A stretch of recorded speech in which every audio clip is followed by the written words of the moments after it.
Kingdom Insight, Episode 1. Why Saints Drift.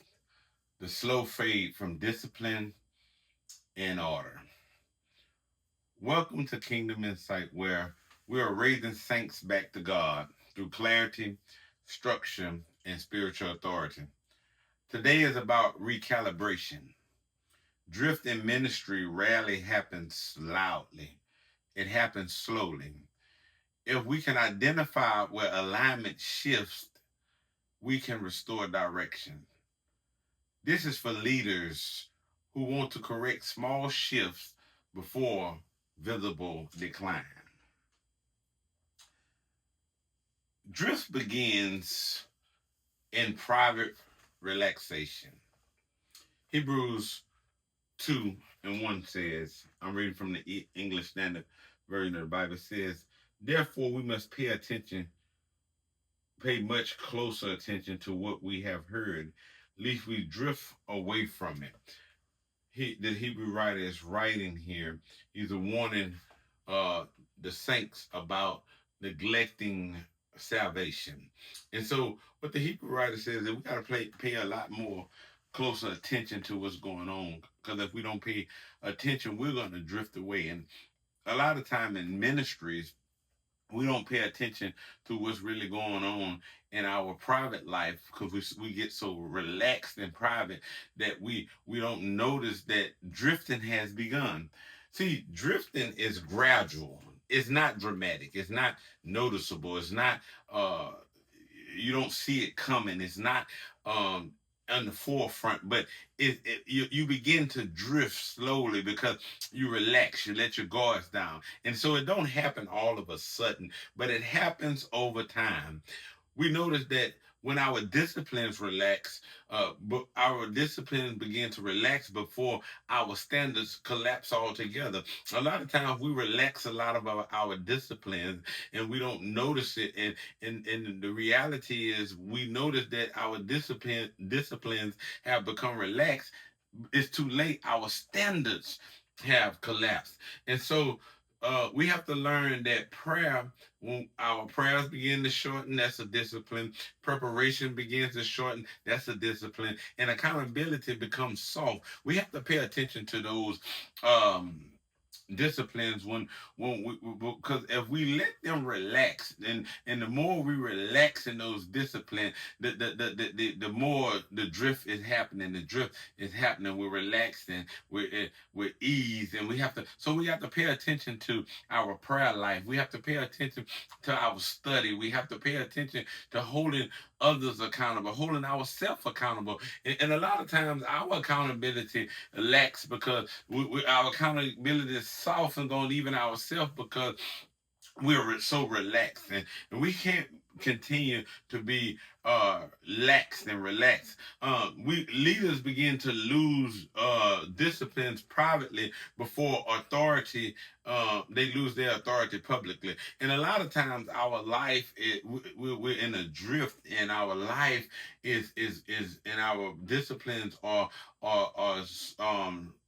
so relaxed, and that we're getting comfortable, and so people are watching our lifestyle, and we don't even notice that we're drifting, and before we know it, our authority it begins to be lost in public. Our authority begins to diminish, and people no longer want to listen to us. They no longer want to hear us. They no longer, because we no longer because of what we've done in the private. It's often said, what you do in the dark, it will come out in the light. And so what you lack in the in your discipline will come out in your public. There's a saying that the pastor, I hear pastor say, is that little prayer, little power. More prayer, more power. No prayer, no power. So that private discipline affects what comes out in your public ministry, in your public life. So what you need to remember tonight, is that private relaxation precedes public erosion. That instead of chipping away, instead of nipping at that relaxation, instead of chipping at what's going to happen in the public. So here's what we need to do: audit one private discipline this week. and then restore it intentionally. You see, you go into your life, find one private discipline, and I want you to this week to restore it intentionally. Culture shifts when order softens. What leaders tolerate becomes their culture. What you tolerate in your ministry, what you tolerate in your life, what you tolerate in your family, that's what becomes your culture. That was what comes around you. That was what becomes you. And so your culture begins to shift when your order begins to soften. And so what you're doing and what you are allowing, that's really what's becoming your culture. See, when you have order, a lot of people don't like order. A lot of people don't. They don't really want to deal in order. They think that order affects their gift, and order affects what they're doing. But I come to tell you, I would like to submit that order it helps, and it causes you to be fruitful. And order protects your vision. When you have order in your church, when you have order in your ministry, it protects the vision that God has given you. But if you don't have order, your vision is going to be out of whack, and people are going to do what they want to do, and they're going to have a lot of you're going to have a lot of other visions that are going on within your ministry. So standards slowly become suggestions. When you don't have order, when there's chaos, and when you're allowing your culture to be softened, when you're allowing your culture to be shifted, standards begin to become suggestion. They're no longer standards anymore. It's not no longer what we uphold, but now it's a suggested way of living. It's a suggested way of doing things. But when there are standards, even God has a standard. A lot of times we have a lot of people now in ministry, and we have a lot of pastors, and we have a lot of leaders that are now making the standards of God a suggested way of living, and that's what causes your culture to shift and everything to soften. It causes order to soften, and so informality replaces reverence. Informality.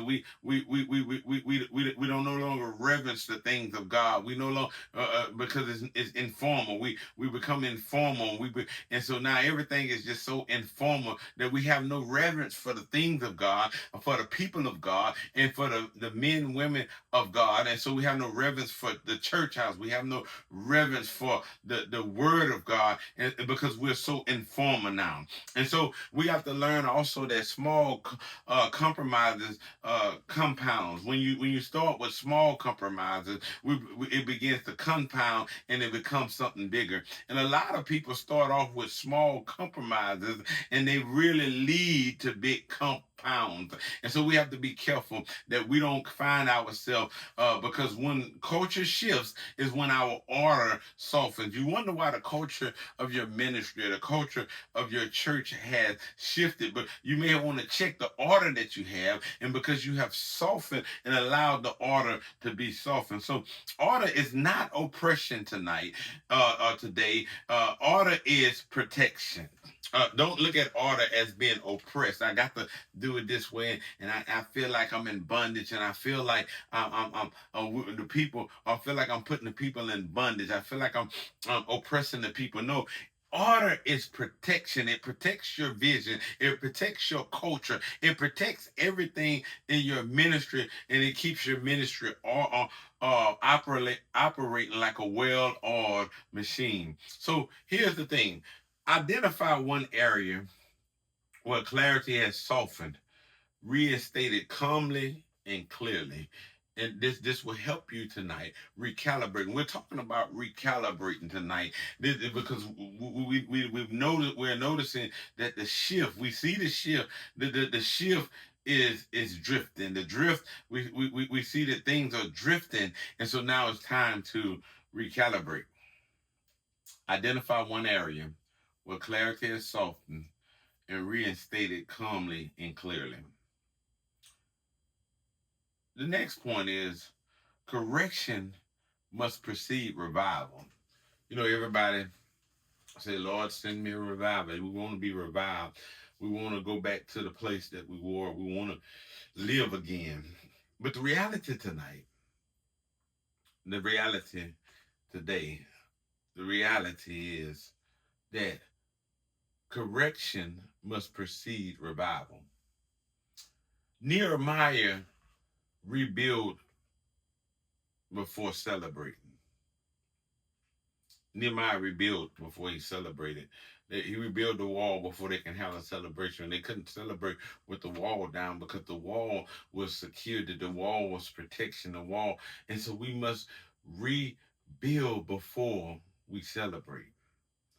A lot of times emotional moments don't fix some systematic drift. You can't have an emotional moment. You can't have a high. You can't come and say we got fresh oil, but we have it's an emotional moment. We're on a high, but we haven't fixed the systematic drift that has happened over time. We have to have correction. We have to, a lot of people don't want to deal with correction, but correction is necessary. And if we're going to recalibrate, if we're going to bring back or we're going to get our focus back, if we're going to get back to the place where where we were from the drift, where we faded from discipline and we faded from order, we must have some correction. And emotional moments don't fix that. Revival without structure collapses. If we got a revival and it don't have no structure, everything is going to collapse because we're only having high moments. We're only riding a high. If you don't correct if you don't give them the word and you just have emotional moments, the structure is going to collapse under the pressure of not having correction. Recalibration requires intentional correction. You have to be intentional with your correction. You just can't be correcting all kind of, but you got to be intentional. You have to be focused on what it is that you're correcting. You just can't correct anything. So if you can't identify the drift, you can correct the direction. If you can identify the drift, you can correct the direction. Correct one thing this week. Not everything, one thing. Let us be mindful that drift is subtle. Leaders who recalibrate early protect culture long term. Don't panic. Don't overreact. Restore alignment. Clarity restores strength. And if this strengthens you, share with another leader. Kingdom Insight Leadership Institute is forming. More soon. I'll see you next Tuesday on Kingdom Insight.